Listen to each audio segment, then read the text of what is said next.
studio Shang-Chi and the Legend of the Ten Rings. Talk about your life.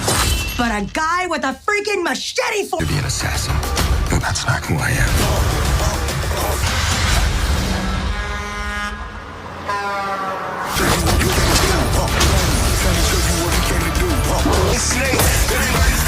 That's what I said. Run it. You got this. Shang. Shang. Shang. Shang. S-H-A-N-G. Shang.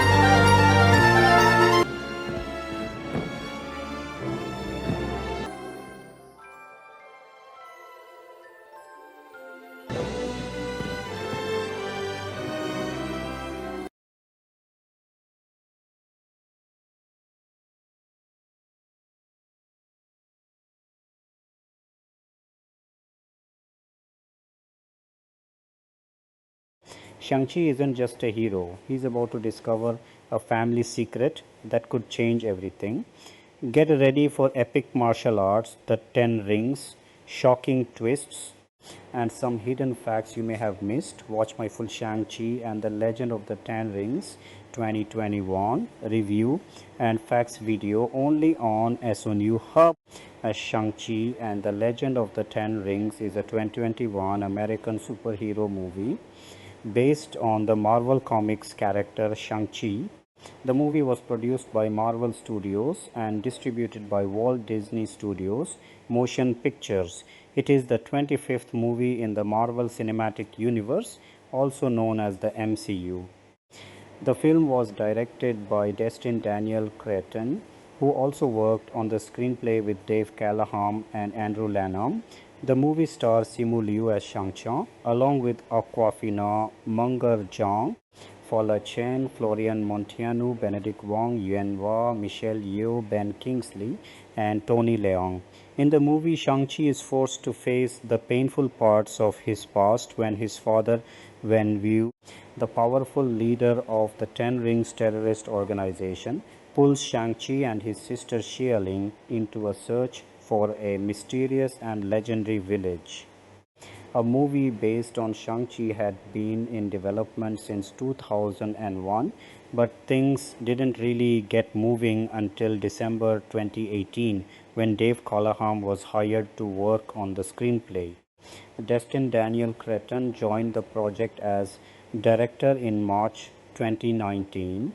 A few months later, in July 2019, Marvel officially announced the movie's title and its main cast. The announcement also revealed that the story would be connected to the Ten Rings organization, a group that had already appeared several times throughout the MCU. The movie also introduced Wenwu as the real leader of the Ten Rings. His character was created as a new version of older and controversial Marvel comic characters, including Fu Manchu and the Mandarin. Shang-Chi and the Legend of the Ten Rings was a major milestone for Marvel Studios because it was the first Marvel Studios movie to have an Asian director and a mostly Asian cast. The movie also focused heavily on Asian culture, family, traditions, martial arts, and mythology, giving the MCU something that felt pretty different from many of its earlier movies. Filming started in Sydney, Australia in February 2020. However, production was forced to shut down in March because of the COVID-19 pandemic. After several months of delays, filming finally started back up in August 2020. The main production wrapped up in October, while some additional scenes were filmed in San Francisco. The movie's impressive fight scenes were coordinated by Brad Allen and other members of the famous Jackie Chan stunt team. Their work helped give the movie its unique martial arts style, With a mix of fast hand-to-hand combat, creative choreography, powerful visual effects, and large-scale action, Shang-Chi and the Legend of the Ten Rings had its world premiere in Hollywood, Los Angeles on August 16, 2021. The movie was then released in theaters across the United States on September 3, 2021 as part of Phase 4 of the Marvel Cinematic Universe. The movie became a major success at the box office, earning more than $432 million worldwide. It became the ninth highest grossing movie of 2021 and broke several box office records during its theatrical run. Critics also gave the movie mostly positive reviews. Many praised the way it explored and represented Asian culture, especially because it gave the MCU a fresh identity that felt different from many of the other superhero movies in the franchise. The movie's action scenes were also widely praised, especially its martial arts sequences. Simu Liu's performance as Shang-Chi received a lot of attention, while Tony Leung's performance as Wenwu was also highly praised by both critics and audiences. Many viewers liked the complicated relationship between Shang-Chi and his father, which gave the superhero story a strong emotional side instead of making it only about action and special effects. The movie also received several awards and nominations. One of its biggest achievements was earning a nomination for Best Visual Effects at the 94th Academy Awards. The success of the movie also showed Marvel that audiences were ready for more stories centered around new heroes and different cultures. A sequel to Shang-Chi and the Legend of the Ten Rings is currently in development, meaning Shang-Chi's story is expected to continue in the Marvel Cinematic Universe centuries ago. Xu Wenwu, Tony Leung, was a powerful and nearly immortal warlord who built his empire using the Ten Rings. These mysterious magical weapons gave him incredible strength, allowed him to live for hundreds of years, and gave him the power to control the battlefield. With the Ten Rings, Wenwu conquered countries, destroyed governments, and built a massive organization known as the Ten Rings. For generations, his organization secretly influenced events around the world. His entire life was built around power, control, violence, and creating a legacy that would last forever.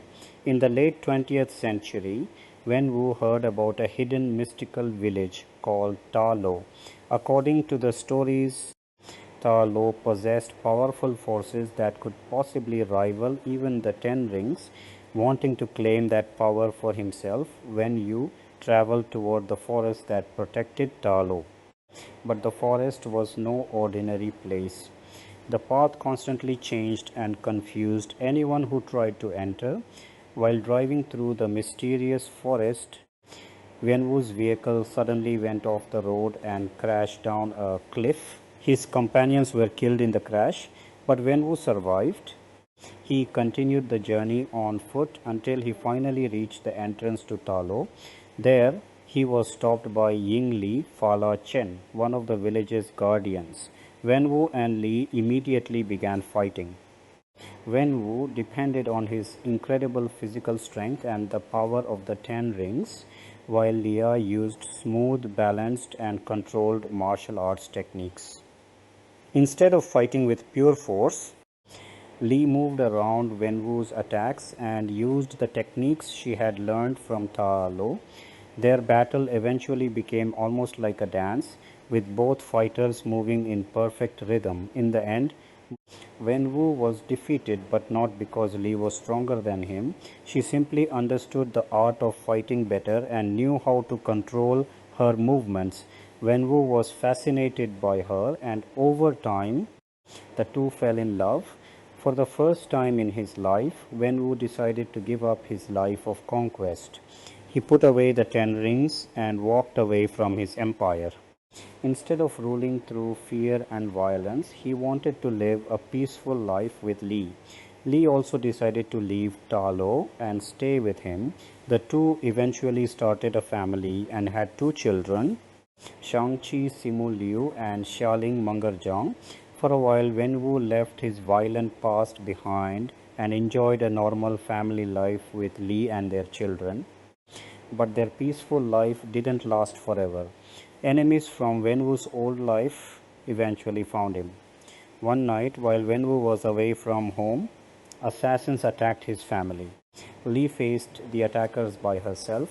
Even though she was an incredibly skilled fighter, she refused to use the magical power of Ta Lo against them. Li was eventually killed while trying to protect her children. Wenwu was completely destroyed by her death. The peaceful life he had built with Li suddenly disappeared.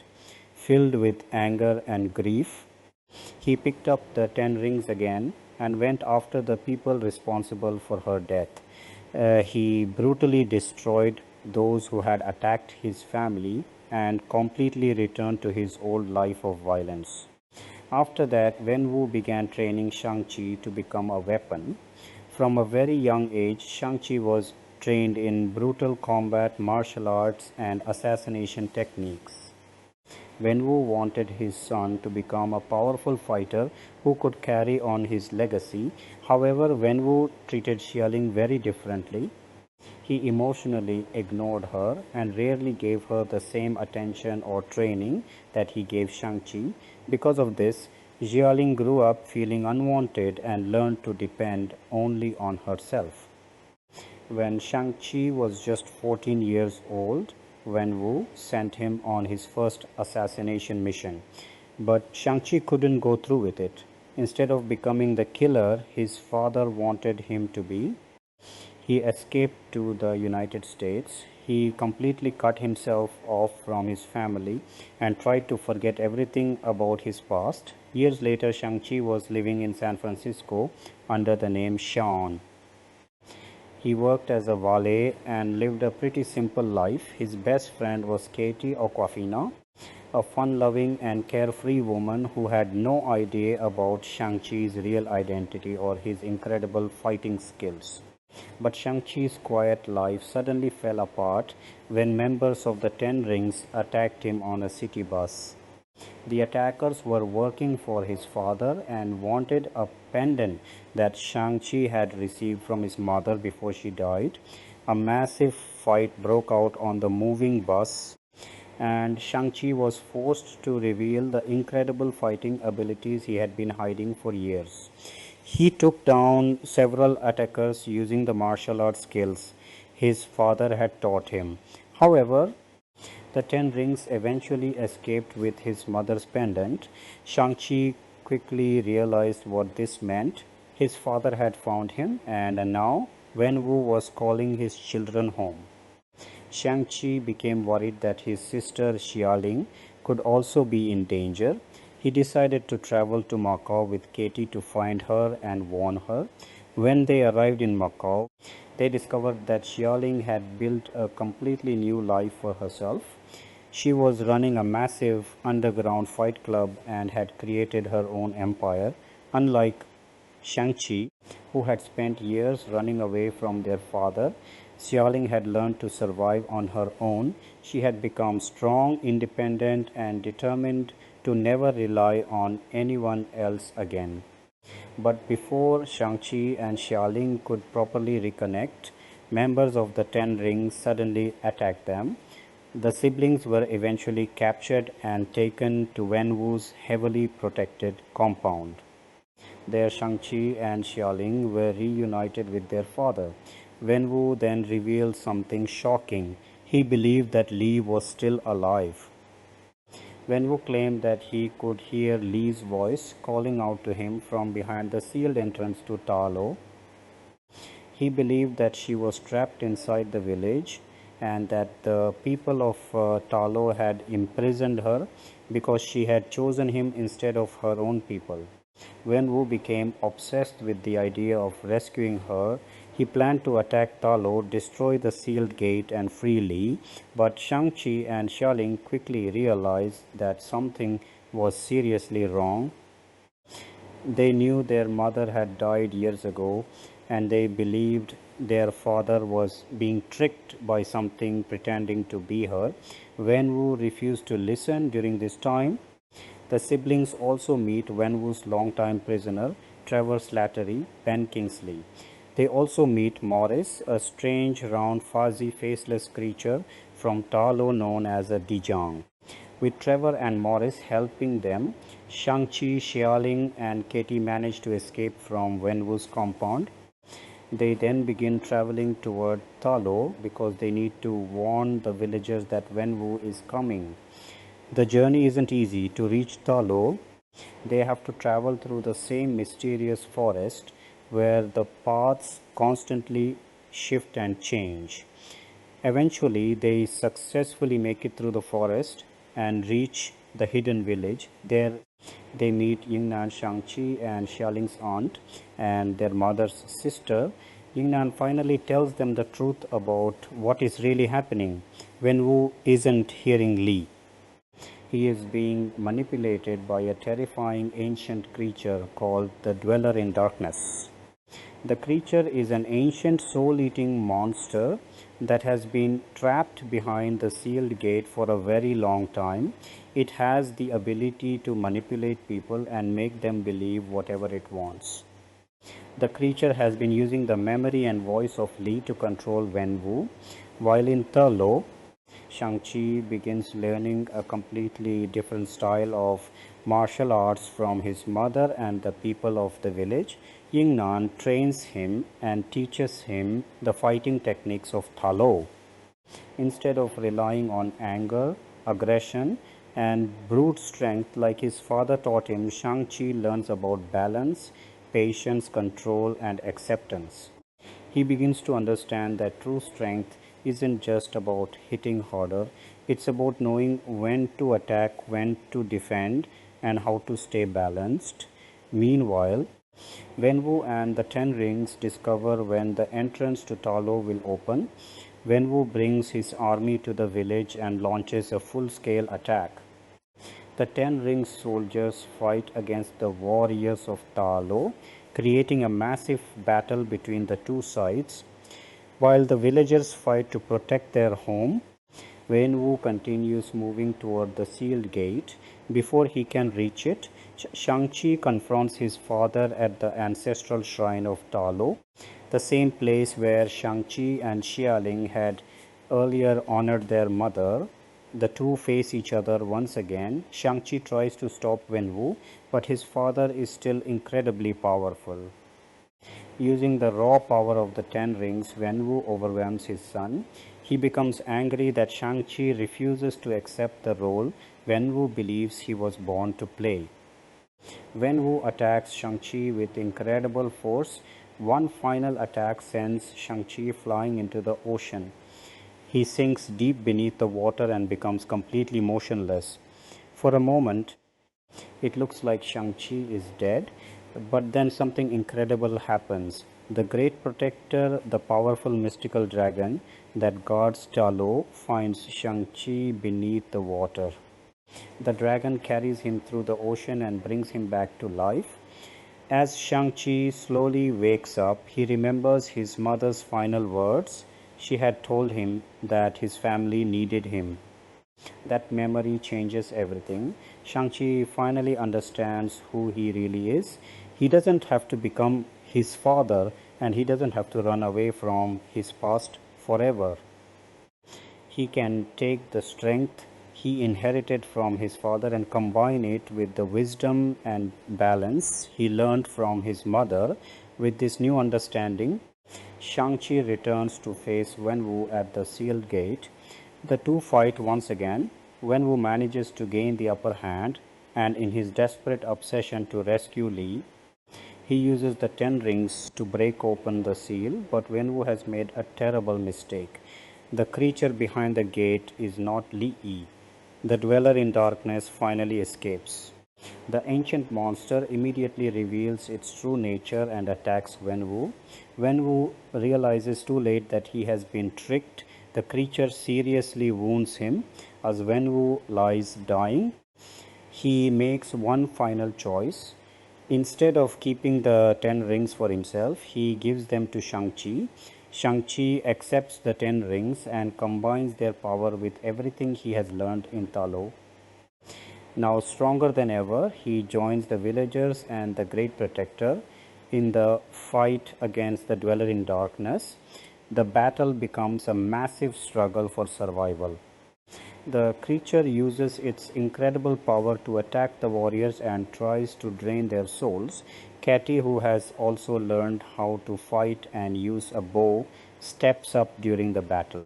She takes aim and fires a crucial arrow at the creature, helping Shang-Chi and the others gain an advantage. With the 10 rings in his control, Shang-Chi launches his final attack.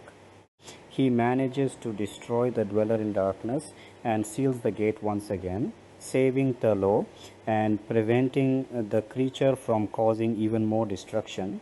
After the battle, Shang-Chi and Xiaoling finally begin to heal their broken relationship.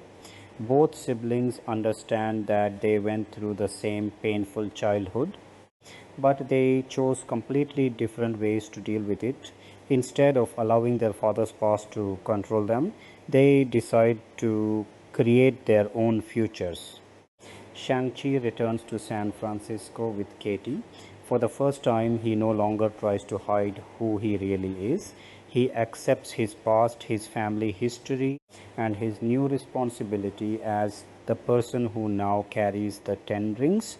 During the mid-credits scene, Shang-Chi and Katie are suddenly contacted by Wong. Wong takes them to meet Bruce Banner and Carol Danvers. Together they examine the 10 rings and discover something extremely strange.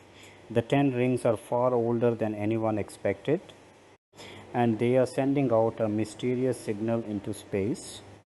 And nobody knows exactly where the signal is going or who might be receiving it. This suggests that the 10 rings could have a much bigger purpose connected to the wider universe. Then, during the post-credit scene, Xiaoling makes a surprising move. She takes control of the 10 Rings organization, but unlike her father, Xiaoling begins changing the organization in her own way. She trains a new generation of fighters and operatives, including women, showing that she isn't simply continuing Wenwu's old legacy. Instead, she is transforming it into something new. Shang-Chi chooses to walk away from his father's violent empire, while Jialing chooses to take control of it and reshape it in her own image. Casting. The casting of Shang-Chi and the Legend of the Ten Rings stands as one of the most deliberate and culturally significant ensembles assembled for a major Marvel Studios production. From the outset, the studio and director Destin Daniel Cretton prioritized performers of East Asian and Chinese descent for the central roles, a requirement that shaped every stage of the selection process and ultimately defined the film's authenticity and resonance. The search for the title character alone involved hundreds of candidates, multiple rounds of testing, and chemistry reads that proved decisive. Supporting players were chosen with equal care, drawing from Hong Kong cinema legends, established comedy talents, rising martial artists, and familiar MCU faces to create a layered ensemble that balanced dramatic weight, physical spectacle, and comedic timing. Simu Liu's selection as Shang-Chi, also known as Sean, emerged from a rigorous and prolonged audition process that began in mid-2019. Marvel Studios had been testing actors in their 20s of Chinese descent, insisting that the lead reflect the character's heritage with precision.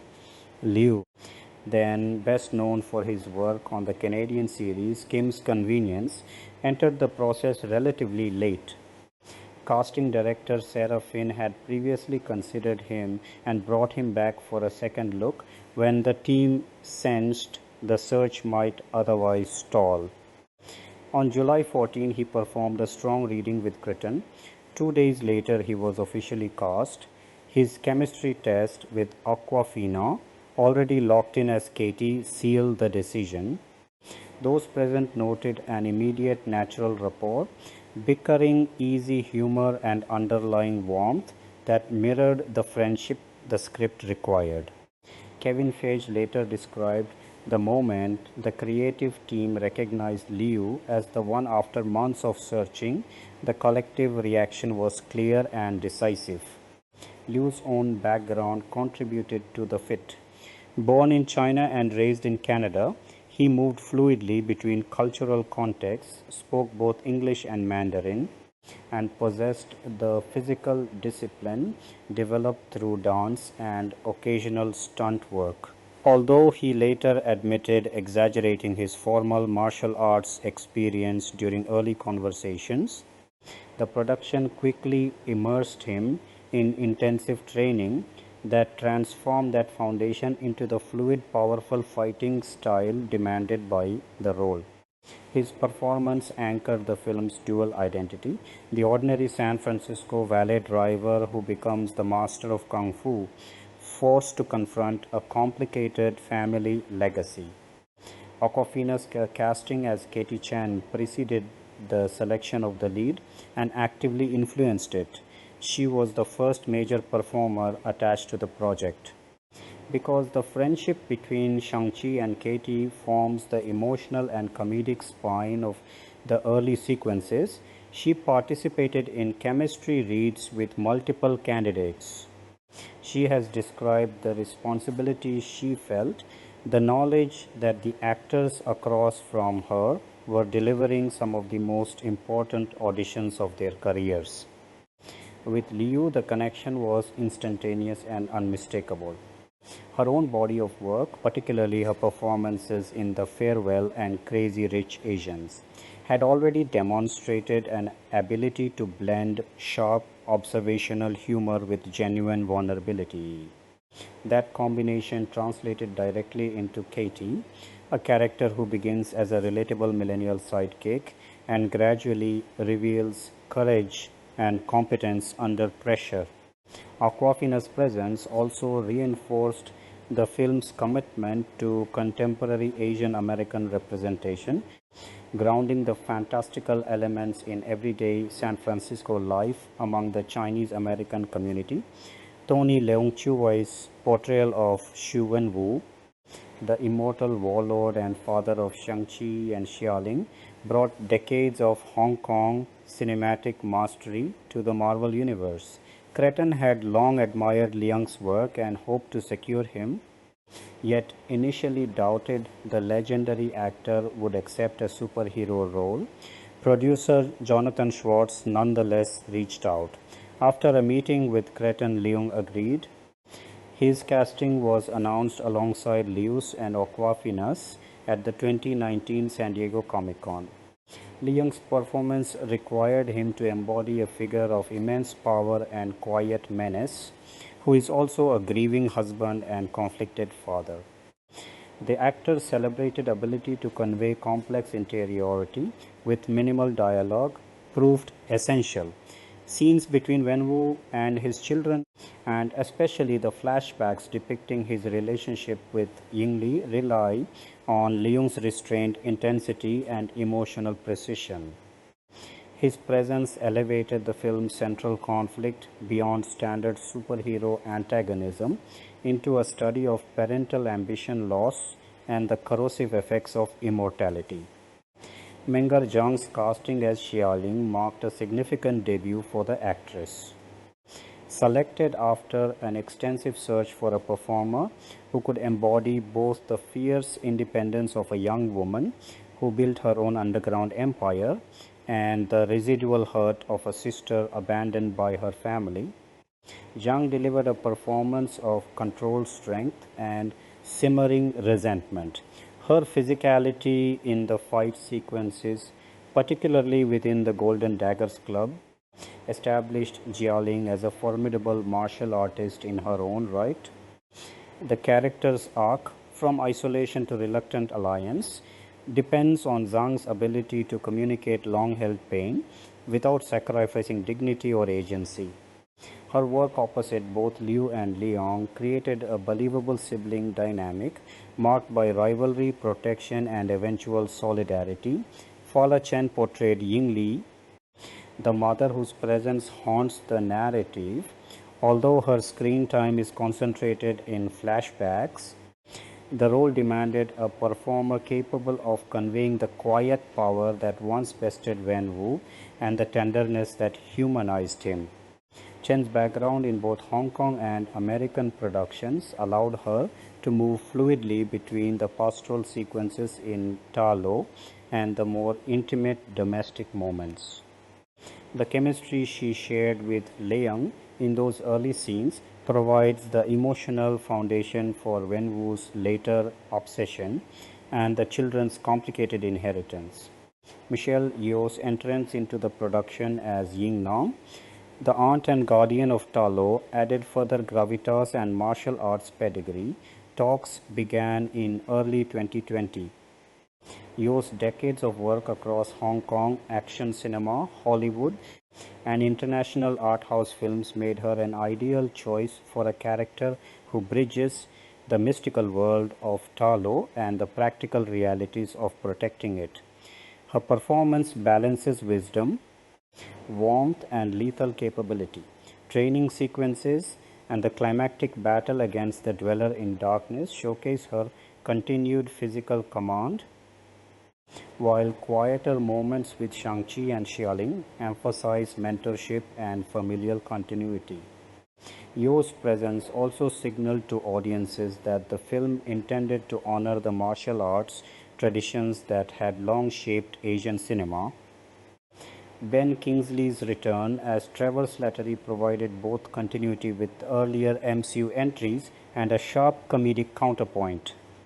Having previously played the imposter Mandarin in Iron Man 3 and the short All Hail the King, Kingsley reprised the role of the washed-up actor held captive by the real Ten Rings organization. The character's transformation into a reluctant ally and Shakespearean fool within Wenwu's compound allowed Kingsley to explore pathos beneath the comic surface. His interactions with the mythical creature Morris and his eventual participation in the journey to Ta Lo expand the film's tonal range without undermining the central drama. The supporting cast further enriched the world.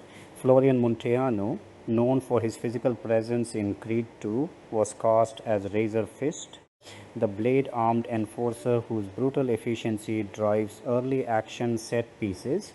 Andy Lee, a martial artist and stunt performer, brought authentic fighting skill to the role of Death Dealer, the masked assassin whose confrontations with Shang-Chi carry both personal and stylistic weight. Yeoh, a veteran of Hong Kong cinema and former Peking Opera School peer of Jackie Chan, and Sammo Hung, appeared as Master Guangbo, lending institutional credibility to the martial traditions of Ta Lo. Benedict Wong returned as the Sorcerer Wong, providing a bridge to the larger MCU and a dryly humorous presence in the post-credits sequence. Zach Cherry briefly revisited his Spider-Man Homecoming character Cleve, reinforcing the interconnected fabric of the shared universe. Younger versions of the central characters required careful matching. Jaden Tianyi Zhang and Arnold Son portrayed Shang-Chi at different ages, while Elodie Fong and Harmony, he did the same for Yaling. These performers had to capture the emotional core of the adult characters while executing demanding physical work. Their casting ensured visual and emotional continuity across the film's extensive flashback structure. The San Francisco sequences depended on a textured ensemble that grounded the story in a specific Chinese American community. Tsai Chin played Waipo, Katie's grandmother, with the understated authority of an actress whose career spans decades of international film. Jody Long appeared as Mrs. Chen and Dallas Liu as Rui Hua, Katie's brother. Ronnie Cheong's John John The flamboyant announcer and right-hand man at Xiaoling's Fight Club injected rapid-fire humor and cultural specificity into the Macau sequences. Stephanie Hishu and Kunal Dudhekar rounded out the friend group, while numerous smaller roles, bus passengers, gang members, flight attendants, and villagers filled the frame with lived-in detail. Uncredited cameos extended the film's reach into the broader MCU. Brie Larson's Captain Marvel and Mark Ruffalo's Bruce Banner appear in the mid-credits scene, while Tim Roth's Abomination receives a voice cameo. These appearances were carefully integrated so they neither overshadowed the new characters nor felt obligatory. Beyond individual selections, the overall casting strategy reflected a conscious effort to assemble a predominantly Asian ensemble for a major Hollywood superhero film. Phaedra publicly emphasized this goal. The production sought performers who could speak Mandarin when required, move with martial arts fluency, and inhabit both Western and Eastern cultural spaces. The result is a film whose emotional and physical vocabulary feels rooted rather than appropriated. Training regimens for the principal cast were extensive. Liu Zhang and others spent months refining techniques under the guidance of fight coordinators who drew from multiple Chinese martial arts styles. The emphasis on practical performance, supported by visual effects rather than replaced by them, demanded actors capable of selling both the kinetic and the intimate. Chemistry among the leads remained a constant priority throughout production. The early bond between Liu and Awkwafina carried into the finished film as an easy, bantering partnership that never feels forced. Leung's interactions with both younger actors convey a patriarchal authority laced with genuine, if distorted, affection. Yeoh's scenes with the siblings establish a different model of guidance, protective yet demanding of growth. These relationships were cultivated not only through scripted rehearsal but through the shared experience of an intensive physical production that required trust and mutual respect. The casting of Shang-Chi and the Legend of the Ten Rings also carried broader industry implications. It demonstrated that a major studio franchise film could center Asian performers without diluting commercial appeal or narrative ambition. The visibility of actors such as Liu, Zhang, and Chen opened pathways for subsequent projects, while the participation of established figures like Liang and Yeoh affirmed the continuity between classic Asian cinema and contemporary global blockbusters.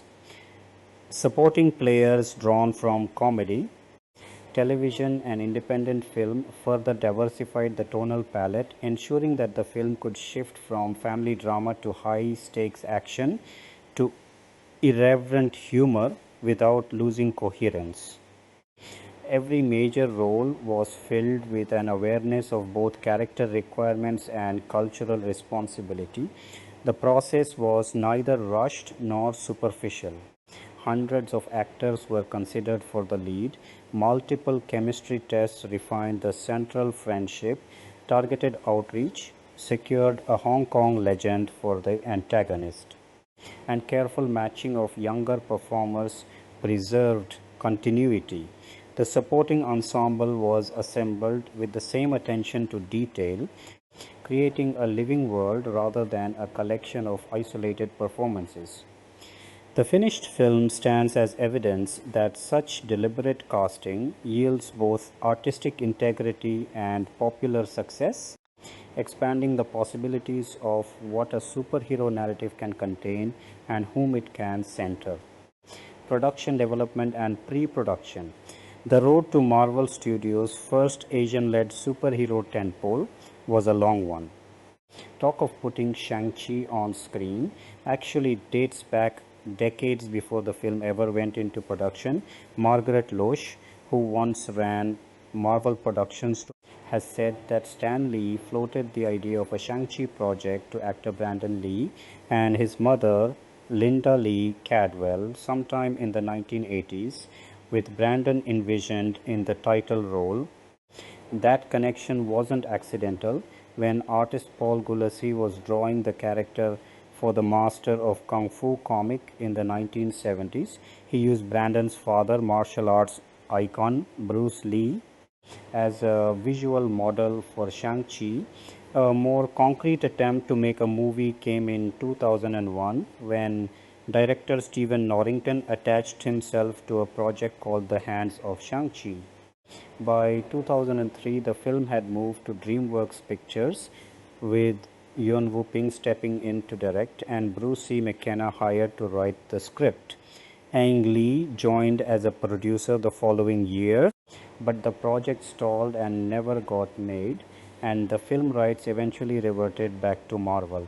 When Avi Arad, then chairman and CEO of Marvel, unveiled a slate of 10 characters the newly formed Marvel Studios intended to adapt into films in September 2005, Shang-Chi was on that list, uh, part of a deal that had Paramount Pictures lined up as distributor. Even though the character wasn't a household name, the studio believed his comic book journey had the makings of a story with broad, almost Disney-like appeal.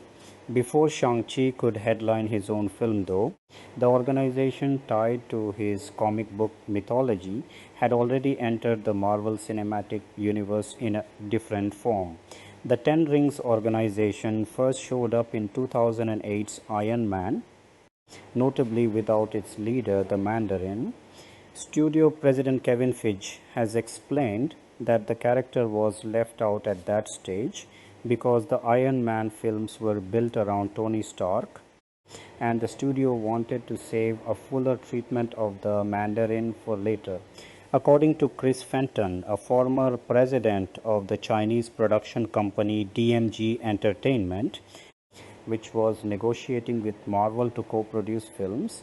At the time, Marvel had at one point offered to build a teaser featuring either Shang-Chi or the Mandarin for Chinese audiences, meant to run at the end of 2012's The Avengers. DMG turned the offer down, wary that the Mandarin's history of racially stereotyped comic book portrayals could jeopardize the film's release in China and put the company's standing at risk. The Mandarin did eventually surface in Iron Man 3 2013, a DMG co-production played by Ben Kingsley, but with a twist. The character is unmasked as Trevor Slattery, a washed-up actor hired to impersonate the terrorist figurehead. Feige maintained that this misdirection didn't rule out a real version of the character existing somewhere in the MCU. A promise partially fulfilled in the 2014 Marvel one-shot All Hail the King, which brought Kingsley back as Slattery. Real momentum for a Shang-Chi film began in December 2018 when Marvel fast-tracked development with the explicit goal of making it the studio's first release built around an Asian lead. Chinese-American screenwriter Dave Callaham was brought on to write the script, and the studio began seeking out Asian and Asian-American directors. This push mirrored what Marvel had done earlier that same year with Black Panther, using a specific filmmaking community's perspective to explore its own culture on screen. The timing also lined up with the breakout success of Crazy Rich Asians, released just months earlier, which had opened the door for a wave of Asian-led projects across Hollywood. Callum's job was partly a rescue mission, modernizing material first published in the 1970s so that it would shed the stereotypes that would read as offensive to contemporary audiences. Callaham later described an emotional moment early in the writing process.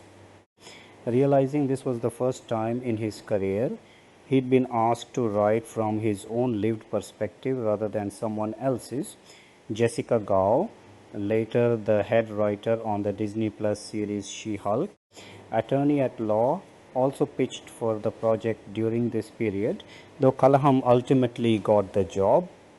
Entertainment journalist Richard Newby argued at the time that the film had the potential to resonate the way Black Panther had, while also suggesting the character might have worked just as well as a television series, and that Marvel opting for a feature film instead signaled real confidence in the property.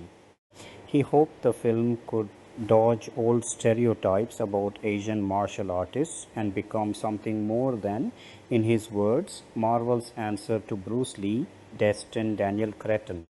A Japanese American filmmaker was hired to direct in March 2019.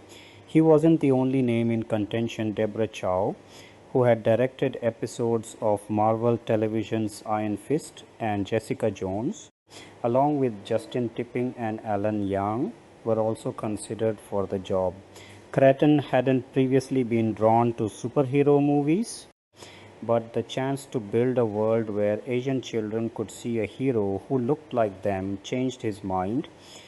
His original pitch leaned heavily on Chinese, South Korean, Japanese, and other Asian cinema, including anime, as visual touchstones, with the goal of striking a tone that balanced real pain and drama with genuine humor. That same April, Marvel and the Australian government's arts minister Mitch Fifield confirmed that an unnamed upcoming Marvel film, widely assumed to be Shang-Chi, would shoot at Fox Studios Australia in Sydney and at locations around New South Wales. The production was set to receive $24 million, about $18, in one-time government funding, plus additional support from a $10 million, roughly $8 million US, state incentive program known as Made in NSW. Officials projected the shoot would inject around $150 million, about $13 million, into the Australian economy, create roughly 4,700 jobs, and support around 1,200 local businesses. By July, New South Wales Arts Minister Don Harwin confirmed that the mystery film was indeed Shang-Chi and that it would be shot back-to-back with Marvel's Thor: Love and Thunder. Filming was slated to start in early 2020 and wrap by the end of that year. Casting began in earnest in mid-July 2019, with the studio testing actors in their 20s, including Lewis Tan, who had already appeared in the MCU corner of Marvel Television's Iron Fist as Joe Chung, and Simu Liu. Marvel required that anyone auditioning for the lead be of Chinese descent. Liu had been considered early on but was brought back for a second look after the creative team struggled to settle on their star. He tested again on July 14 and was officially cast 2 days later. Awkwafina, the first actor confirmed for the film, took part in chemistry reads with the finalists and later said it was obvious from the start that Liu was the right fit for the role.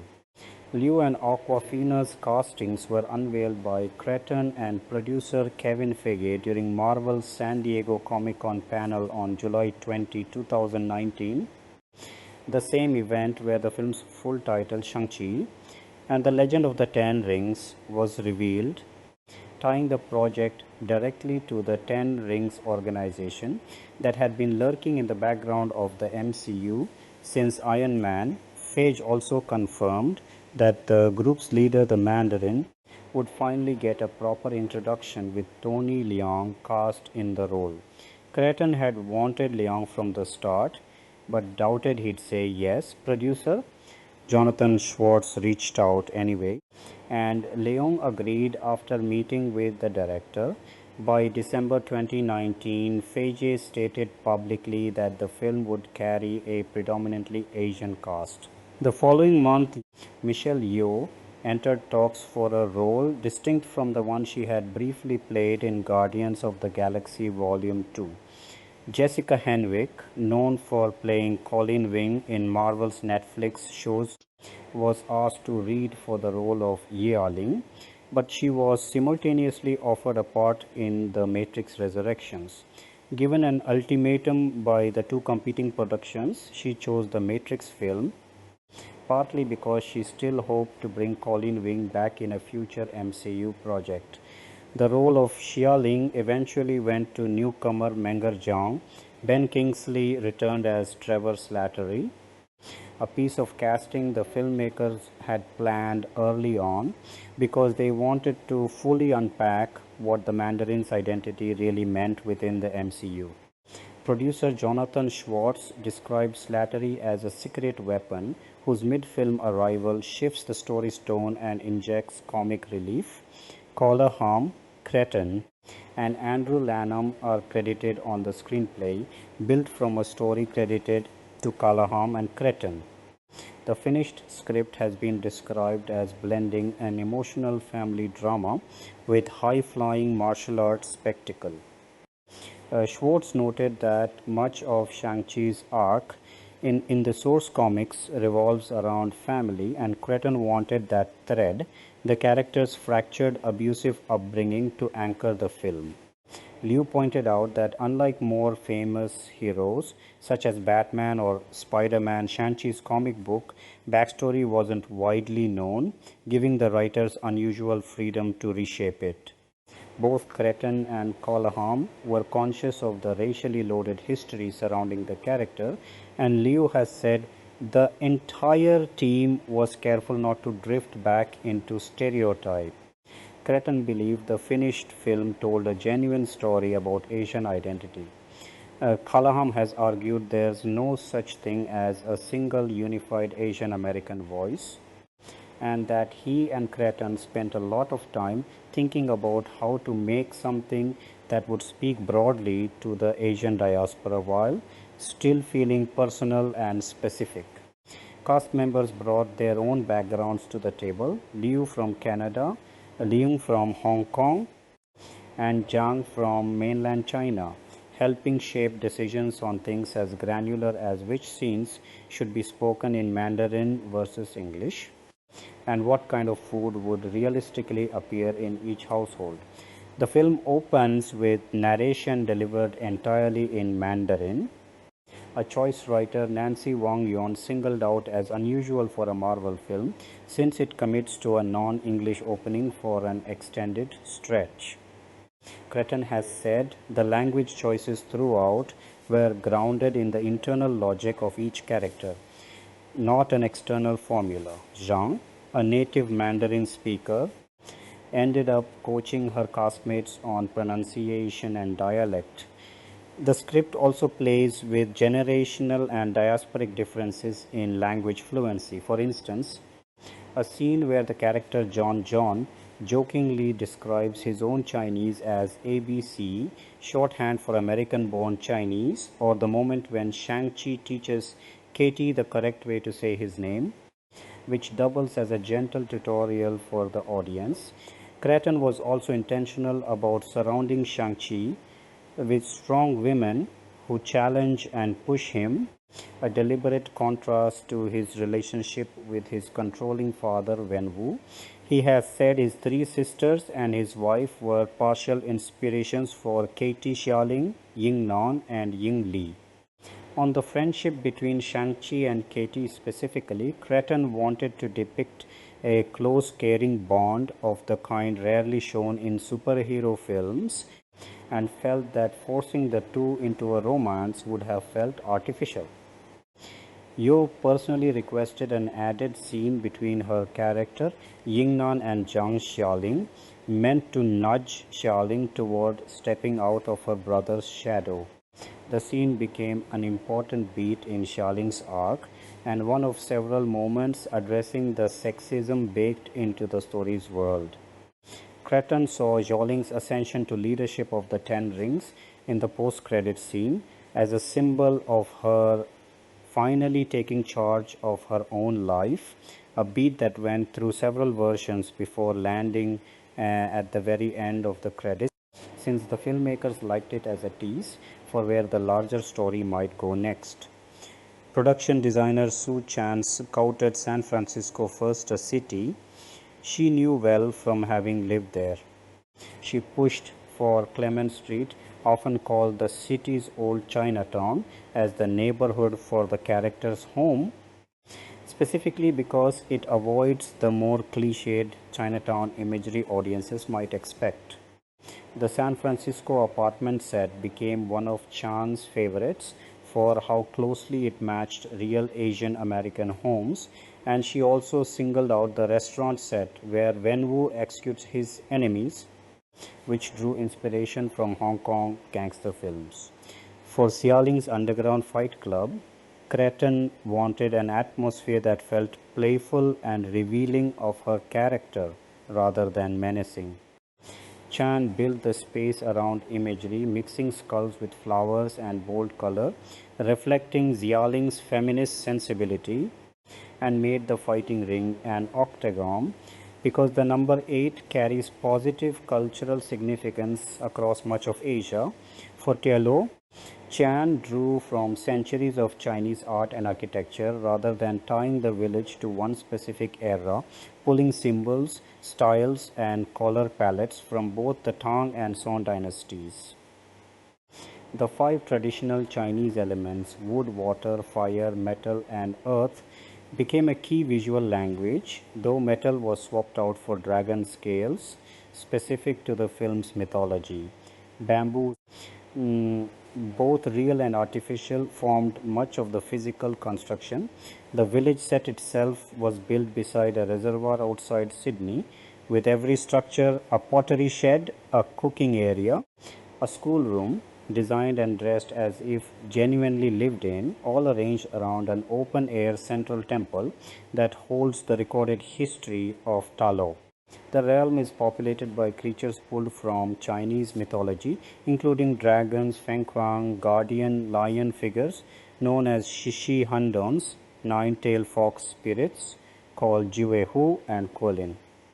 Andy Park headed Marvel's visual development team and personally designed Shang-Chi's hero costume, which was built to reflect both parents. A jacket made of Ta Lo dragon scales gifted by his mother, the 10 rings themselves inherited from his father at the film's climax, and ordinary American sneakers rounding out the look. Costume designer Kim Barrett researched historical Chinese clothing design and then reworked it to hold up under the demands of stunt choreography. The 10 rings signature circular emblem, originally made up of 10 interlocking rings inscribed with Mongolian script, had drawn criticism when it appeared in Iron Man 3, with the Mongolian government objecting that linking its written heritage to a fictional terrorist group was disrespectful.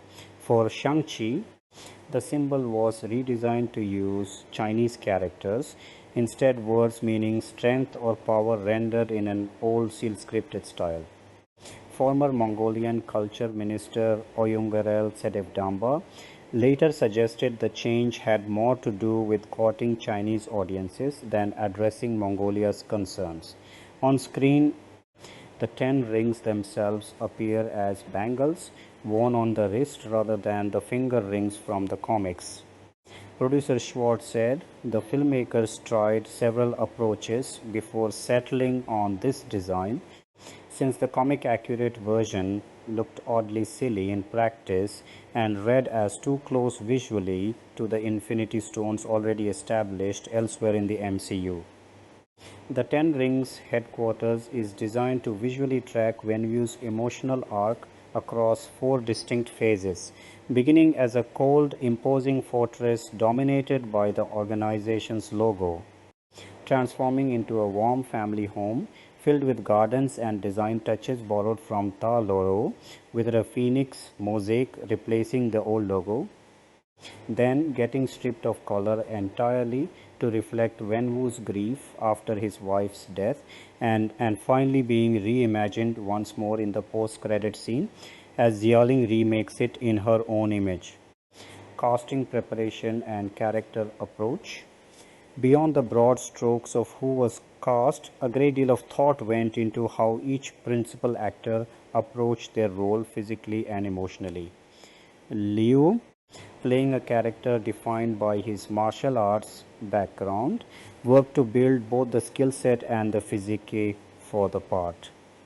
Craton described Shang-Chi as essentially a fish out of water once he lands in the United States, someone who leans on natural charisma to mask the fact that he doesn't yet know who he really is.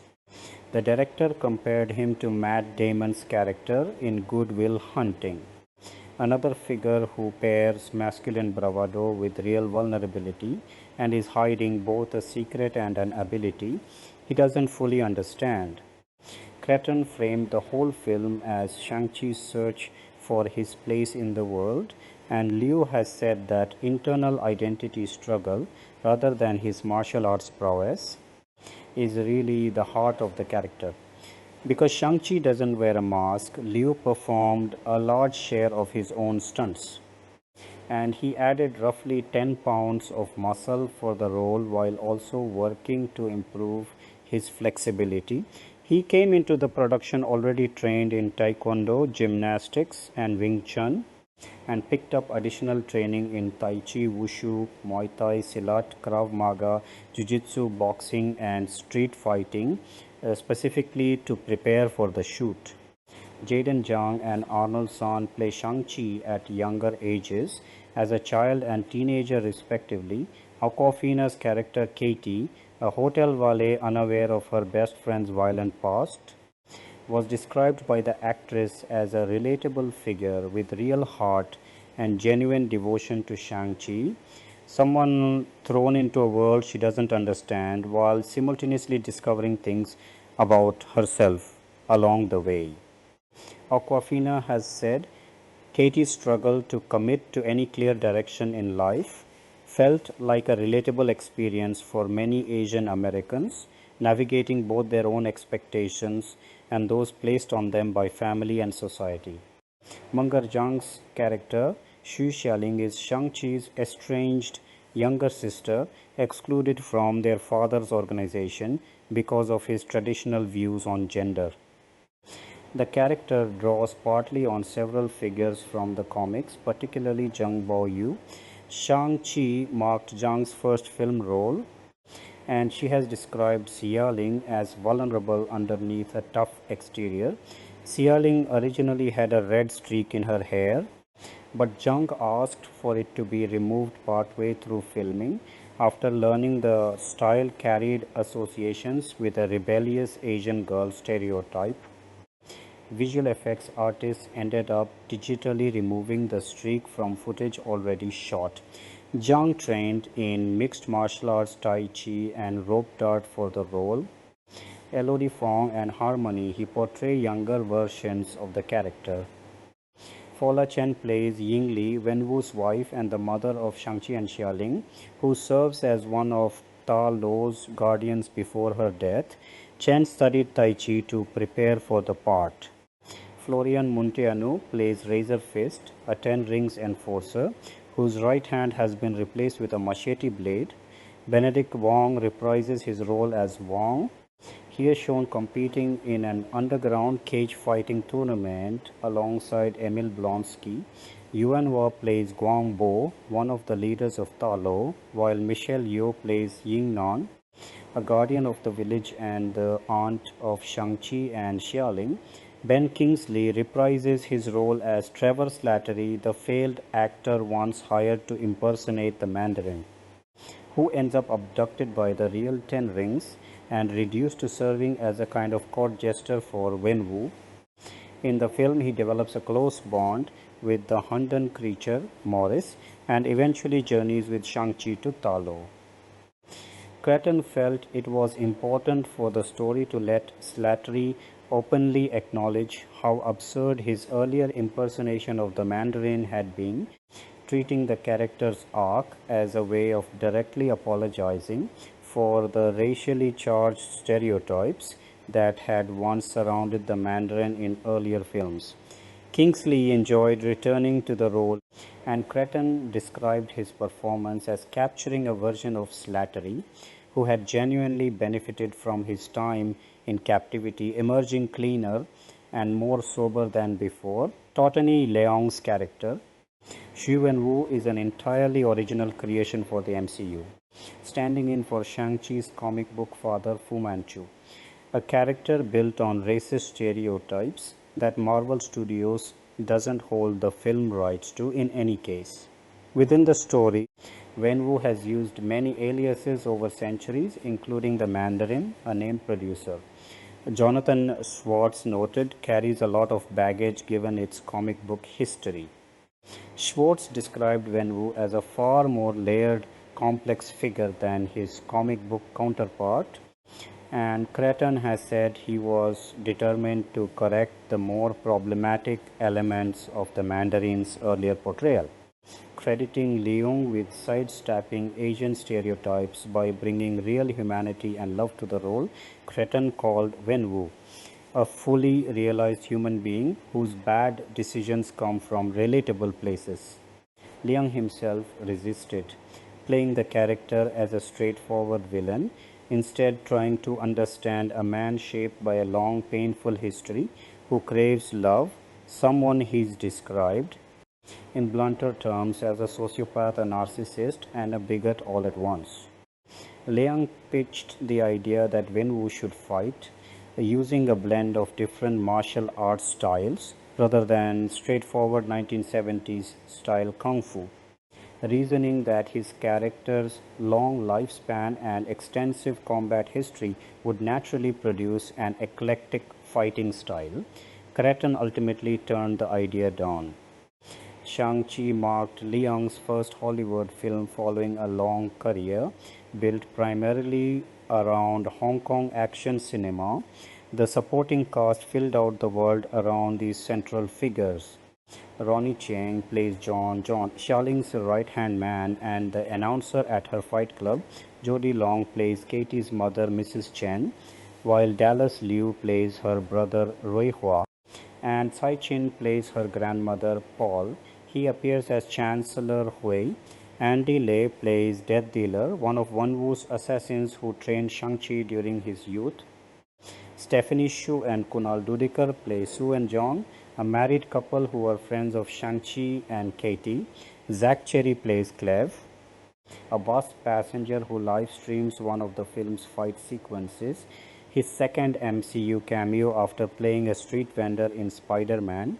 Homecoming. D. Bradley Baker voices Morris, the faceless Hundan who befriends Slattery.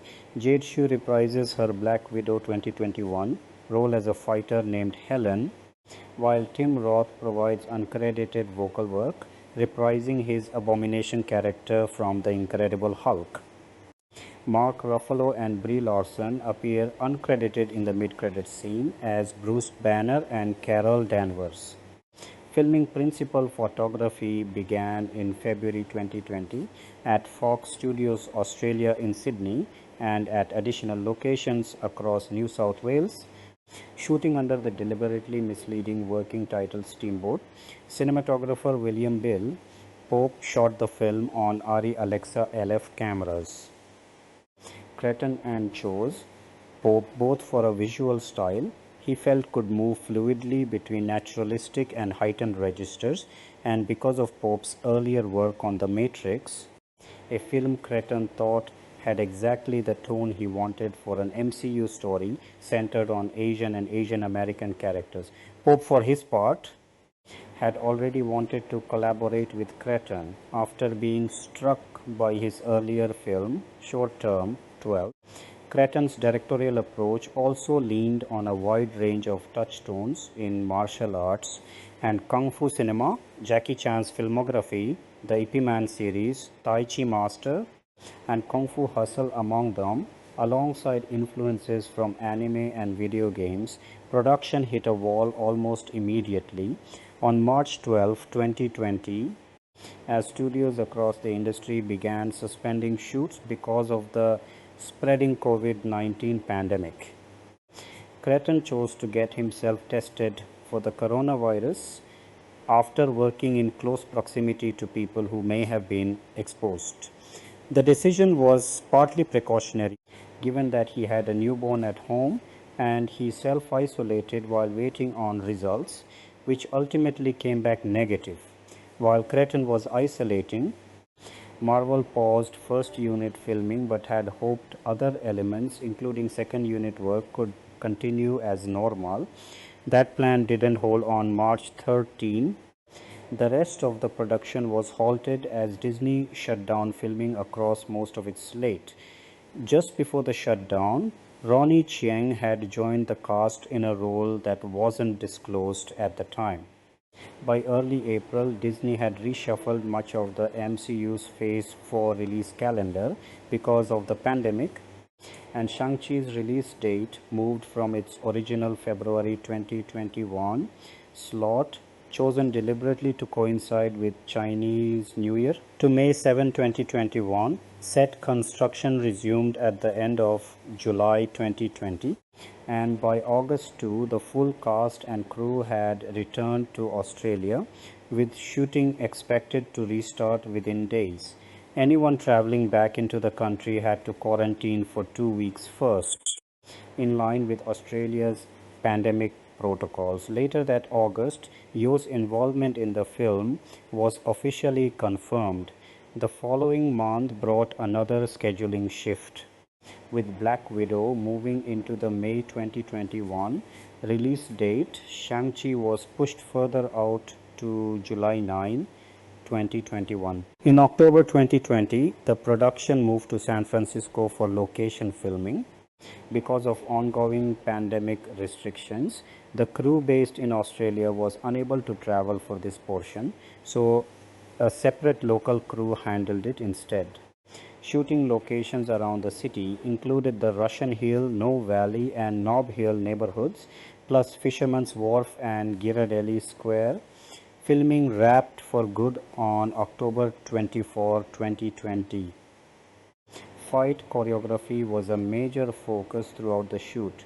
Creighton wanted the film to move between multiple distinct martial arts styles, reflecting the different disciplines Shang-Chi had been trained in over his life, from the graceful, almost otherworldly wushu style seen in Crouching Tiger, Hidden Dragon to the fast, gag-driven energy typical of Jackie Chan's films.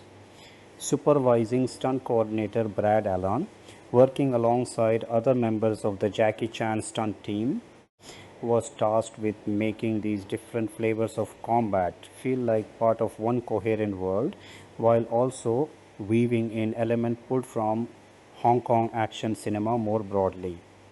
Schwartz has said every fighting style in the film was chosen for a reason, each one contributing to the storytelling on a visual level. The finished movie carries a dedication to Allen, who died in August 2021. Shortly before its release, the elaborate bus fight sequence was part of Creighton's pitch for the project from the very beginning. He described it as a kind of extended what-if scenario built around a type of action sequence he personally loves, the kind where the stakes keep escalating the longer the fight goes on. Once the sequence was locked into the script, Creighton credited Allen with bringing a physical comedy sensibility reminiscent of Buster Keaton to the choreography, mixing visual setups and payoffs as the danger climbs to almost absurd heights. As a nod to Jackie Chan's signature style, the stunt team built in a specific beat where Shang-Chi removes his jacket mid-fight, spins it, and puts it back on. Fight coordinator Andy Cheng said, "The entire sequence took more than a year to plan and went through roughly 20 different versions.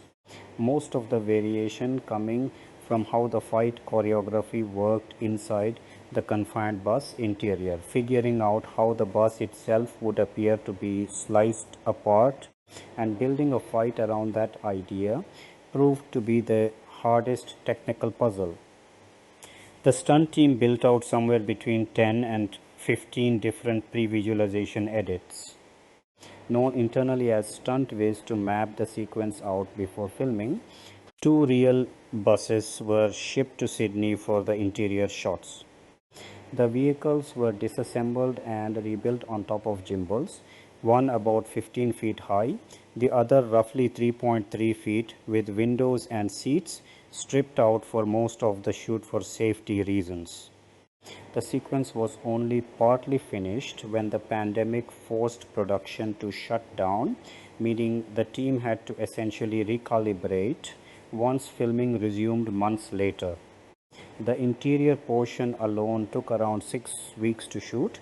Exterior footage was filmed separately in San Francisco with a different crew because of pandemic travel limits, while the visual effects team coordinated remotely to make sure the unit captured everything they'd need in post-production.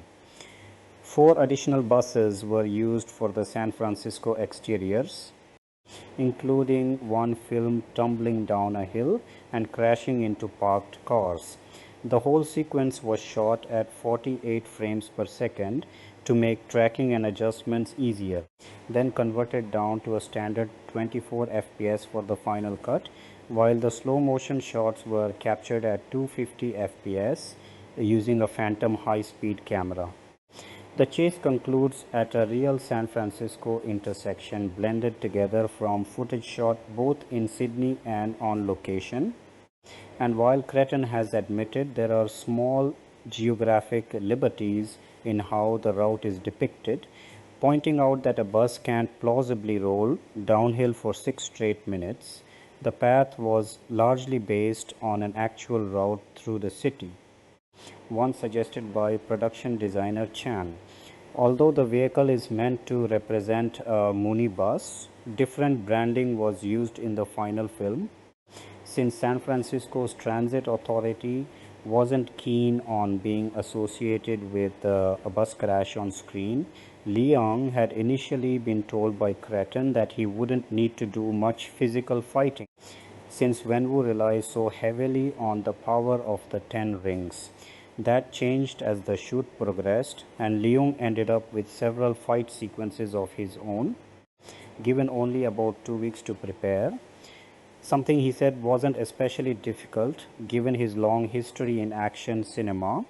Wenwu's first action beat in the film, the moment he falls for Ying Li, drew specific inspiration from the wuxia genre, particularly the 2002 film Hero, in which Leung had starred. He later said, shooting the scene brought back memories of his early career. The Macau fight stage on scaffolding outside Yeoh's Fight Club was shot against blue screen across several different scaffolding rigs, including one mounted on a 45-degree gimbal to capture a specific shot involving Xialing.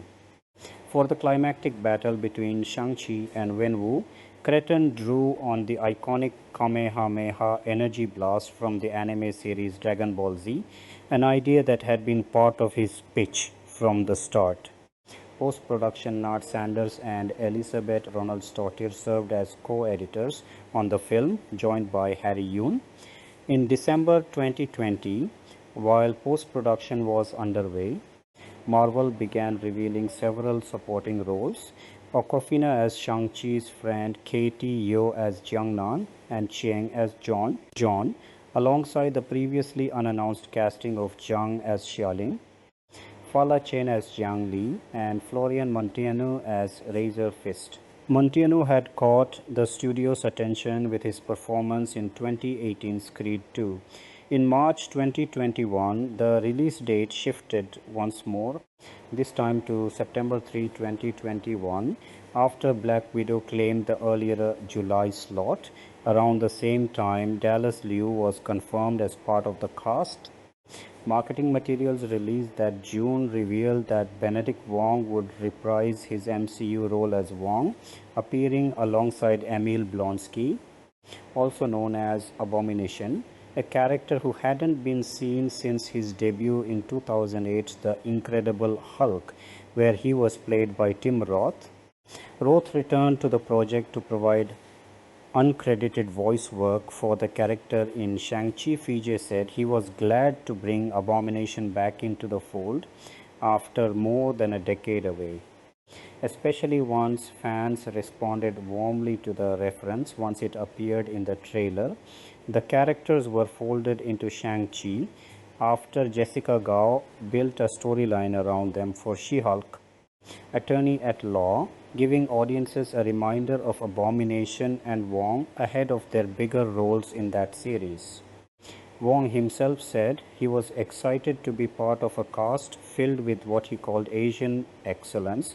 The film's mid-credits scene, featuring Mark Ruffalo as Bruce Banner and Brie Larson as Carol Danvers, came together relatively late in the process. Conceived by Cretton as a way to tease the still unexplained origins of the 10 rings. Writers drafted several possible backstories for the rings, but ultimately decided none of them meaningfully changed the story being told. So they chose to leave the mystery open for a future MCU project to pick up. Cretton had originally hoped to work Wong into the scene doing karaoke with Shang-Chi and Katie, singing Hotel California, but the final lineup of Avengers characters wasn't locked down until fairly late in post-production.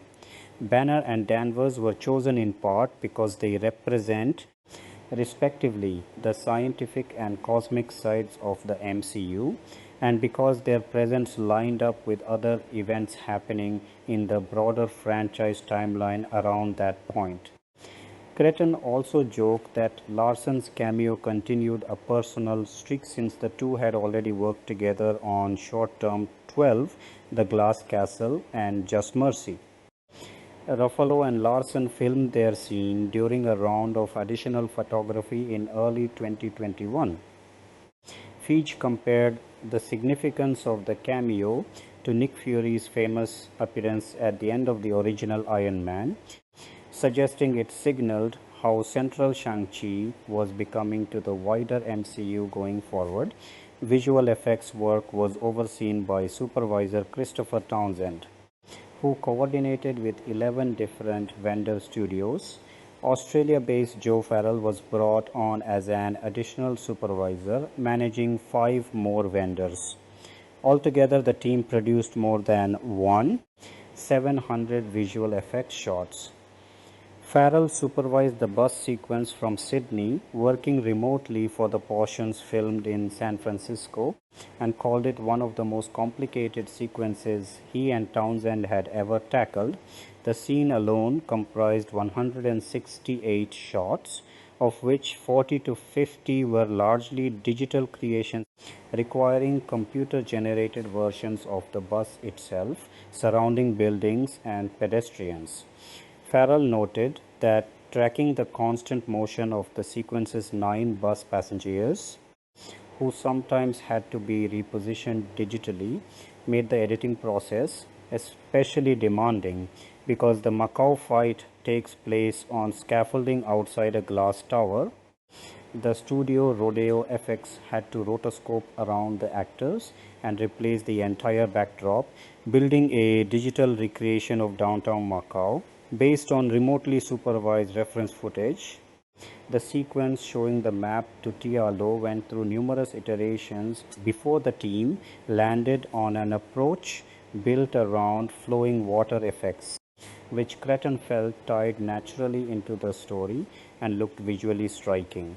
The film's main on-end title sequence, created by the studio Perception, similarly centers on the movement of water. Rising Sun Pictures handled more than 300 visual effects shots and took the lead on building Talio itself, basing the forest's geography on real locations across Southeast Asia and blending the digital environment with practical elements captured on set in Sydney. The team also partnered with the Australian Institute for Machine Learning to develop an AI-driven facial replacement technique used to digitally swap stunt performers' faces for those of the principal actors during action sequences. The Hundan character Morris was inspired by Cretton's own family dog, a 15-year-old Dachshund. Early concept art of faceless Hundans had circulated during development and stuck with Cretton, who wanted to find a way to include one in the film on set. Morris was represented by a green screen blob, with Cretton crediting Kingsley's performance for making the character feel alive despite having no dialogue partner physically present.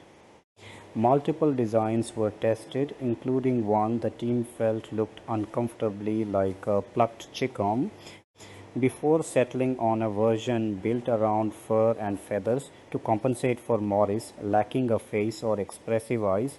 Weta FX contributed more than 305 additional effects shots, including the digital creation of the 10 rings themselves. Weta visual effects supervisor Sean Walker said rendering the rings realistically wasn't the hard part. The real challenge was giving each character's use of them a distinct feel. Since Shang-Chi wields the rings defensively while Wenwu fights with them aggressively, Feige initially wanted each ring to glow a different color, echoing the comics, where each ring carries a unique ability, but the team found the effect too visually busy and dropped it in favor of tying the ring's color to whoever is using them. Warm orange for Shang-Chi, cooler blue for Wenwu. Weta also built the Great Protector and the Dweller in Darkness for the film's final battle. The Great Protector's scales initially drew on quartz, porcelain, and seashells for reference before the team shifted toward images of albino lizards, alligators, and snakes, later adding simulated hair on top. The Dweller in Darkness, by contrast, took cues from rhino and elephant hide alongside armored lizards. The souls devoured by the Dweller and its soul eaters were originally envisioned as vividly colored representations of chakras, though that idea was ultimately dialed back into something more subtle in the finished film. Music composer Joel P. West, who had scored all four of Cretton's previous feature films, returned to write the music for Shang-Chi, later noting that it was the largest production he'd ever worked on. West began developing musical ideas as soon as Cretton was hired, refining them throughout filming. He wrote ominous, imposing themes for Wenwu and more ethereal music for Ying Li, then merged the two musical languages to create Shang-Chi's own theme, reflecting a character whose arc is ultimately about reconciling both sides of his family. West spent months studying traditional Chinese music so he could weave authentic elements into the score, particularly in the material connected to Ying Li and Ta Lo. Recording sessions took place with a 70-piece orchestra in London at Abbey Road Studios by June 2021, with the UK Chinese Ensemble contributing traditional Chinese instrument chain and performances alongside the orchestra. A digital album of the film's score was released by Marvel Music and Hollywood Records on September 1, 2021. Ahead of the film's release, Marvel Music, Hollywood Records, and Interscope Records also put out 4 standalone singles inspired by the movie: Lazy Susan by 21 Savage and Rich Brian, Every Summertime by Nicki, Run It by DJ Snake, Rick Ross, and Rich Brian, and In the Dark by Swai Lee and Jhené Aiko. A broader soundtrack album followed on September 3, incorporating those 4 songs alongside additional tracks from J.J. Lin, Sawiti, Anderson Park, and other artists described as representing a new generation of Asian musical talent. The album was produced by Sean Miyashiro and the Collective 88 Rising, who worked directly with Cretton to shape a musical narrative around the Asian American experience, drawing particular inspiration from San Francisco, given its prominent role in the film's story. Release theatrical marketing for the film began well ahead of its release. On April 19, 2021, Simu Liu's birthday, he shared the first teaser poster online, quickly followed by Marvel's release of the first teaser trailer. Variety's Adam B. Vari described it as satisfying to finally watch Liu in motion as Shang-Chi and pointed to new details revealed by the footage, including how the film would visually depict the Mandarin wielding the 10 rings. HuffPost Cole Del Bike felt the action shown was unlike anything previously seen in the MCU, while IO9's Rob Bricken thought the teaser's fight choreography delivered but was more drawn in by the glimpses of family drama. Collider's Adam Chitwood called the teaser especially strong, comparing its tone to Black Panther and predicting the finished film would feel like a fresh addition to the MCU. Response was notably cooler in Chinese speaking parts of East Asia, where some commentators felt the poster and trailer leaned into stereotypical depictions of Chinese people and culture. The first full trailer arrived on June 24, 2021, airing during ESPN's NBA Countdown broadcast. CNET's Sean Kane enjoyed seeing more of Leung's performance and praised the fight choreography as strikingly impressive, while also noting his surprise at Abomination's brief appearance, observing that the character's design hewed closer to his comic book look than his original film incarnation. Digital Spy's Gabriela Geisinger guessed Abomination's role would amount to little more than a cameo setting up his part in She-Hulk, Attorney at Law, though she thought the character's reappearance could carry wider consequences for the MCU down the line. Writers at IO9, Polygon, and Ars Technica generally agreed the trailer showcased Shang-Chi more effectively than the teaser had, with Ars Technica's Jennifer Avalette highlighting new narration that filled in more of the character's family history. IO9's Germain Lucier also pointed out a substantial jump in visible visual effects work compared to the teaser and predicted Shang-Chi would quickly become a major star despite entering the film as a relatively obscure character. Community-driven promotion also played a role in the film's rollout. On August 15, 2021, Ron Han launched a GoFundMe campaign to help Asian American Pacific Islander children connected to the Boys and Girls Club in San Gabriel Valley see the film alongside a broader Shang-Chi challenge, encouraging others to start similar fundraisers for their own communities, modeled on an earlier campaign tied to Black Panther. By the end of the month, the nonprofit Gold House had teamed up with GoFundMe to establish the Shang-Chi and the Legend of the Ten Rings Go Open Community Fund, aimed at funding private screenings for API community groups and nonprofits. An episode of the behind-the-scenes series Marvel Studios Legends aired September 1, using footage from the Ten Rings organization's earlier MCU appearances to bring viewers up to speed. Starting September 3, Shang-Chi and Death Dealer began appearing as characters at Disneyland's Avengers Campus.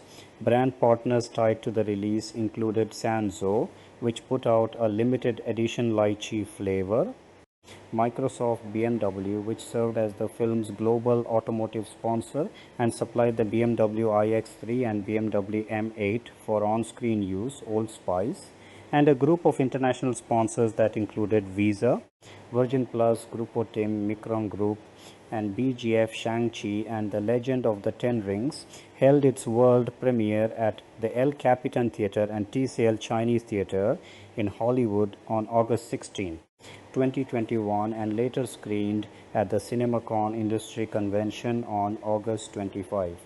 International rollout began September 1, with the film opening in about two-thirds of its overseas markets within the first weekend.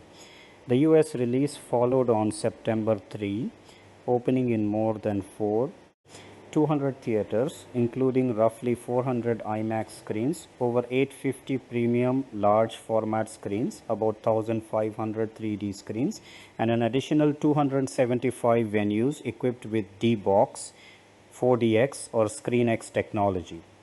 The film opened as part of Phase 4 of the MCU. Shang-Chi's release date had a bumpy history even beyond the details above.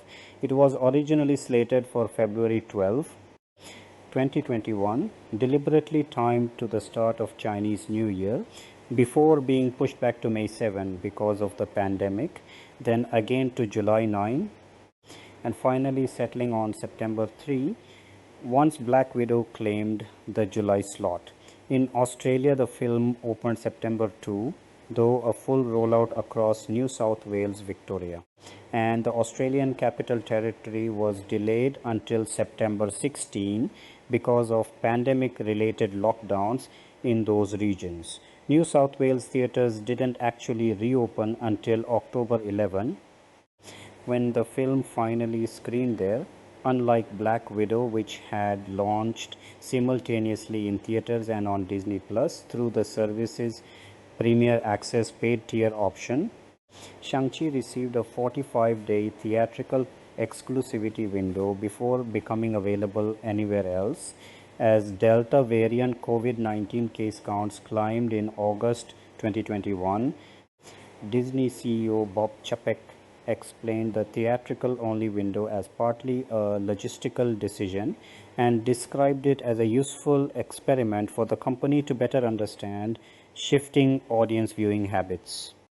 Liu publicly pushed back on Chapek's framing of the film as an experiment, though Feige later suggested Liu's reaction stemmed from a misreading of what Chapek actually meant.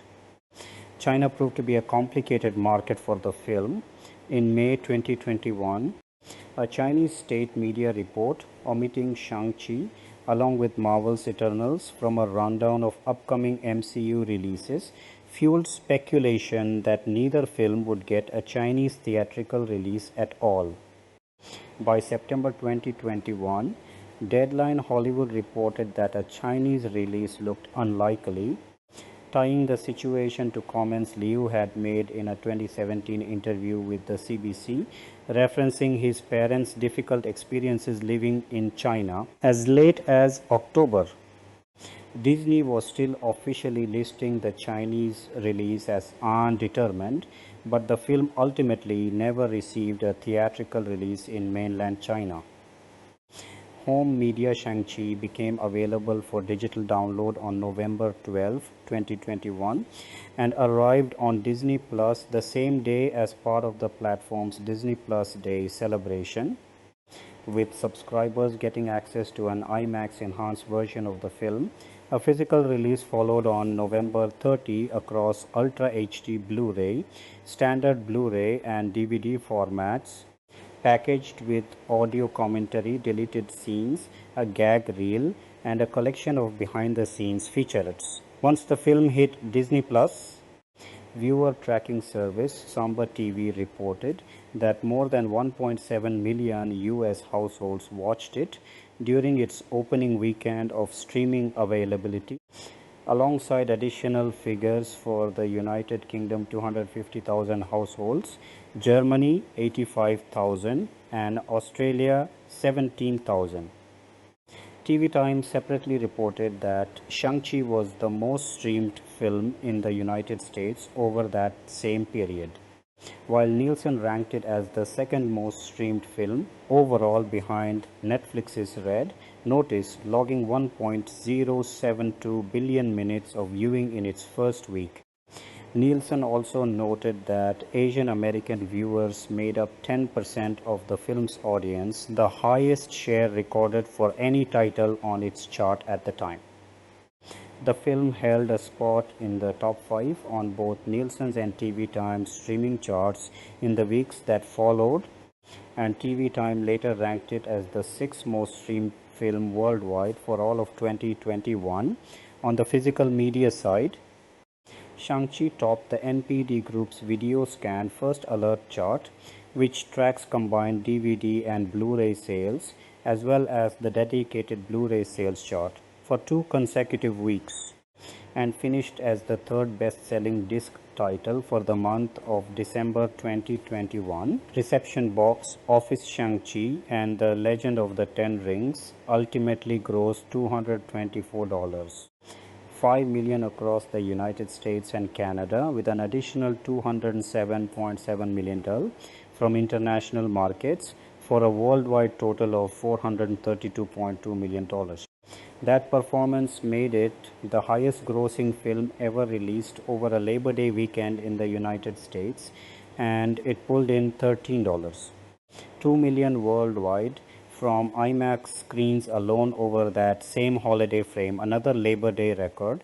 Domestically, the film opened with $29.6 million on its first day, including $8. 8 million from Thursday preview screenings, the third best opening day of any release since the pandemic began in March 2020, and the second highest preview night gross of the pandemic era behind Black Widow's $13.2 million. Its full 3-day opening weekend brought in $75.5 million, the second largest opening weekend of the pandemic, behind Black Widow's $80.3 million, with IMAX alone contributing $8 million, again a Labor Day weekend record. Across the full 4-day Labor Day holiday frame, the film earned $94.67 million, surpassing the 2007 film Halloween's previous record of $30. $6 million to become the biggest Labor Day weekend opening of all time. It crossed the $100 million domestic mark in just 5 days, the fastest a film had reached that milestone since Star Wars. The Rise of Skywalker did it within its opening weekend back in 2019. Shang-Chi held on to the #1 spot at the domestic box office for a second consecutive weekend, earning $35. 8 million, the largest second weekend gross of the pandemic era, and stayed on top for a third weekend with 21.7 million ROM, the second largest third weekend total for a September release, trailing only 2017's hit. That made it the third MCU film after Guardians of the Galaxy in 2014 and Black Panther to hold the top box office spot for 4 straight weeks. It also became the first pandemic-era release to cross $200 million domestically, hitting that mark on September 30. The film finished third at the box office in its fifth weekend and fourth in its sixth, and stayed within the top 10 for 2 additional weekends after that. By the end of its theatrical run, Shang-Chi ranked as the second highest grossing film of 2021 in the United States and Canada, trailing only Spider-Man: No Way Home. Internationally, the film opened to $56.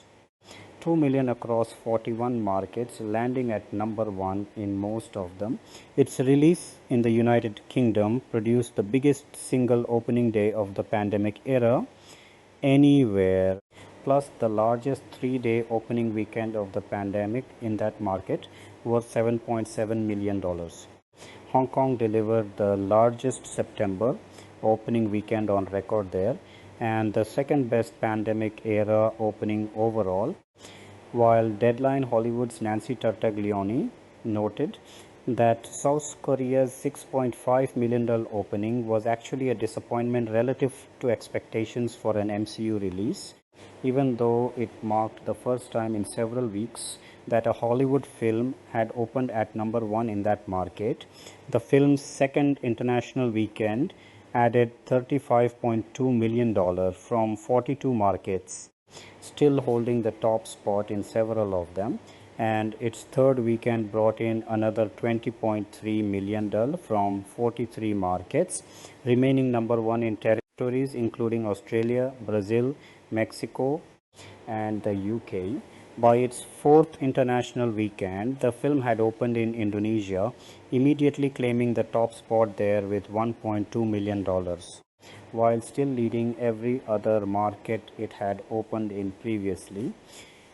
In Australia specifically, Shang-Chi spent 9 consecutive weekends as the country's top film, with its single highest grossing day landing on October 31, 2021. As of October 2021, its largest individual international markets were the United Kingdom 27.1 million, South Korea 14. 9 million, and France Doc 11.5 million. Critical response: Shang-Chi and the Legend of the Ten Rings landed strongly with critics. On Rotten Tomatoes, The film holds an approval rating of 92% based on 344 reviews with an average score of 7.5 out of 10. The site's critical consensus describes the film as not entirely escaping Marvel's familiar storytelling formula, but still praises it as an exciting origin story that expands the MCU in multiple directions. On Metacritic, the film carries a weighted average score of 71 out of 100 based on 52 critics, which the site classifies as generally favorable. Reviewers frequently singled out the film's portrayal of Asian culture as something that set it apart from the rest of the MCU catalog. Alongside praise for its performances and action choreography, audience response tracked similarly positive. Cinema Score polling gave the film an average grade of A on its A plus to F scale, while Posttrack reported that 91% of surveyed audience members rated it positively and 78% said they would definitely recommend it to others. Variety's Peter DeBruge argued that giving a comparatively lesser known character like Shang-Chi the same big budget spectacle treatment as Marvel's marquee heroes broadened the studio's cultural reach, and suggested the film could resonate for Asian audiences in a way comparable to what Black Panther did for black audiences. The Hollywood Reporter's Angie Hahn felt the movie didn't always blend its martial arts sequences, fantasy elements, and exploration of Chinese and Asian American identity as gracefully as it might have, though she still found it a fresh and enjoyable entry in the genre. Nick Allen at RogerEbert.com, awarding the film 3.5 out of 4 stars, wrote that it fit comfortably within Marvel's usual formula, but carried an emotional depth missing from many other MCU entries and superhero films generally, concluding that Shang-Chi wasn't so much an experiment for Marvel and Disney as a promising blueprint for future success. Empire's Laura Sirikul called the film a winning fusion of Chinese cultural elements and the standard Marvel formula, one that sidestepped Asian stereotypes while directly acknowledging some of the studio's own past missteps around race. IGN's Francesca Rivera praised how the film balanced the real complicated tension between first-generation Asian American children and their immigrant parents' expectations with the demands of a conventional MCU blockbuster. Performances drew significant attention. Mashable's Alexis Ned described Liu as flawless in the lead role and compared his star-making turn to how Robert Downey Jr.'s Tony Stark and Chris Evans' Steve Rogers had once defined the MCU. Slant Magazine's Jake Cole was considerably more critical, giving the film just 1.5 out of 4 stars and describing Liu's performance as oddly flat. Cole also felt the film's reliance on flashback structure dragged down its pacing, though he praised Leung for capturing both Wenwu's calm, menacing authority and the genuine grief underlying his loss. Allen similarly singled out Leung's casting as the film's most inspired choice, and Hahn praised his performance for grounding Wenwu with real sincerity, turning him into what she called a supervillain with a soul, the AV. Club's Katie Rife wrote that Leung brought an old-fashioned movie star charisma that critics sometimes claim has faded from modern cinema, though she felt the material itself didn't push him especially hard, even as he still managed to bring real emotional weight to the role. Sirikul praised Liu Awkwafina and Leung collectively, but felt some character arcs got shortchanged by a plot she considered overly complicated and an ending that felt rushed. Entertainment Weekly's Leah Greenblatt highlighted Zhang's performance in particular, suggesting she deserved a spin-off of her own alongside praise for Awkwafina. The film's action sequences drew some of its strongest praise. IGN's Rivera called them the best in MCU history up to that point, highlighting the choreography and camera work and singling out the early wuxia-inflected fight between Wenwu and Lee, though she was less impressed by the digital environments used for Talo. News.com.au's Wenlei Ma likewise ranked the fight choreography among the best the franchise had produced. Greenblatt praised the bus fight, the Fight Club sequence, and the skyscraper battle as genuinely astonishing set pieces, while Collider's Matt Goldberg praised the way the action blended classic kung fu filmmaking sensibilities with modern MCU-style visual effects. The San Francisco Chronicle's Peter Hartlaub went so far as to call the bus fight one of the best car chases ever filmed in the city. Allen enjoyed how Cretton varied the height, lighting, reflections, and staging across the film's different fights, and described the final act as an over-the-top giddy roller coaster that was easy to root for even at its most excessive. Not every critic agreed. Cole took issue with how heavily the action leaned on visual effects, arguing the climax collapsed into loud, chaotic visual noise, and film's Hoy Tran Bui similarly criticized the effects-heavy third act, though she softened the critique by noting it was one of the more forgivable examples of the trend, since it leaned so far into full fantasy that it earned some slack, while still praising the film's wuxia-inspired moments. In December 2021, Shang-Chi and the Legend of the Ten Rings received the Vanguard Award at the Unforgettable Gala's 19th Annual Asian American Awards, an honor previously bestowed on the 2019 film The Farewell.